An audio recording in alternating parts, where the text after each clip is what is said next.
So for my case study analysis, I chose case 6 of Let the Committee Decide.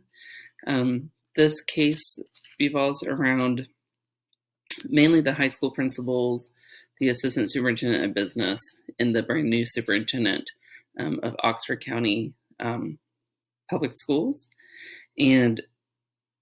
or Oxford County School District. The school district has about 19,700 students, has a couple high schools, a few middle schools, and about 13 elementary schools. The assistant superintendent, Pamela Davis, she's the assistant superintendent of business. She wants to make some changes to the current policies in terms of how to handle the activity funds. The changes that she wants to make to kind of help ensure that the funds aren't misused are a minimum of 2 persons, being the principal and her, approving the expenditures.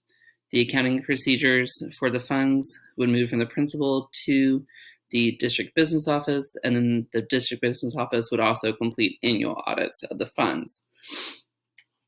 The principals are not happy about this, and Pamela has been trying to get some type of changes made for a little bit now, and mainly it's just to kind of help prevent any legal matters that could come up from possible misuse of funds.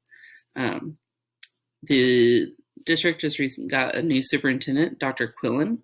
The previous superintendent was aware of Pamela's concerns, but he wanted to leave it for the new superintendent to kind of decide. So the new superintendent knew about this, and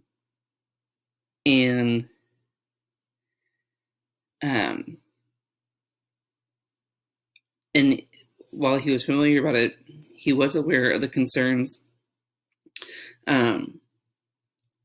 that were often expressed in relation to the way that in which they were managed. So after listening to the assistant superintendent, he agreed to take the matter under consideration. He went and talked to the school system's attorney, and subsequently with one of the attorneys from the State School Boards Association. He spoke to the school board attorney, and subsequently the school boards, the attorney from the State School Boards Association was also there. They both said that the current procedures used in the school district were legal, but they added that the procedures may elevate the risk of management errors and legal violations. So Dr. Quillen held monthly meetings, assured meetings that were attended by principals and district-level administrators. At the second of these meetings, he informed the group that Dr. Davis had requested him to examine the current procedures for activity funds management. He invited members of the administrative team to comment, and several principals commented or sent emails expressing their opposition, and there was no principal that supported the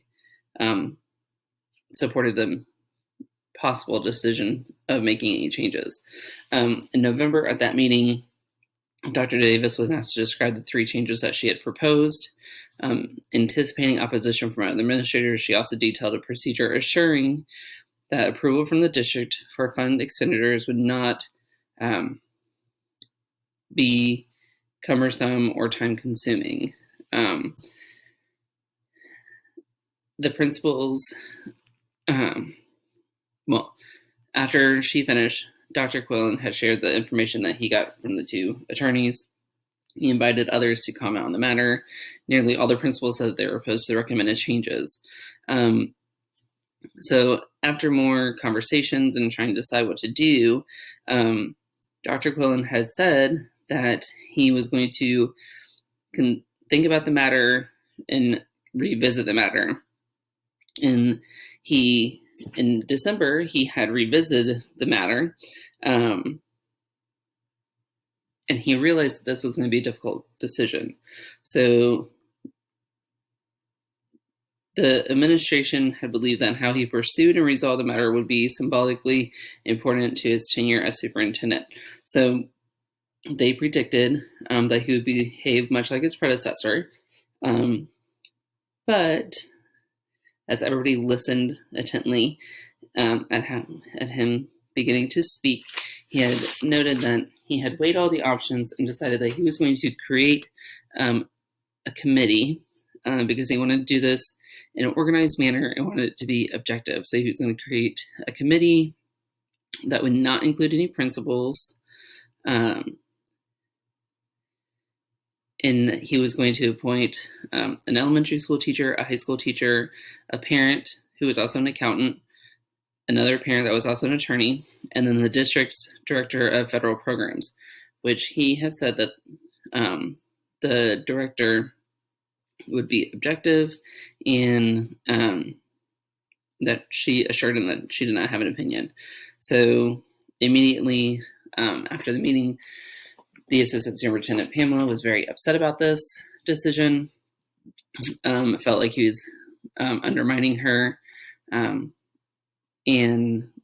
the principals were upset because there was no principals on the committee, which the principals is who it affected the most. I think this case study, I think Pamela wanted to be heard. She wanted to feel that her advice would be considered and would be considered fairly. And I feel that in this case, she felt like it was not. The superintendent, Dr. Quillen, he's brand new. I feel like he valued trust. So he wanted to take his time, make a correct decision, and build the trust.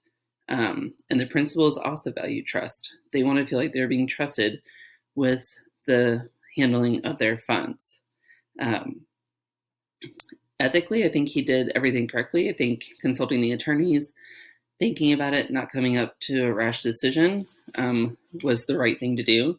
I feel that the previous superintendent, knowing about this, and purposely leaving it for him was a little bit on the rude side.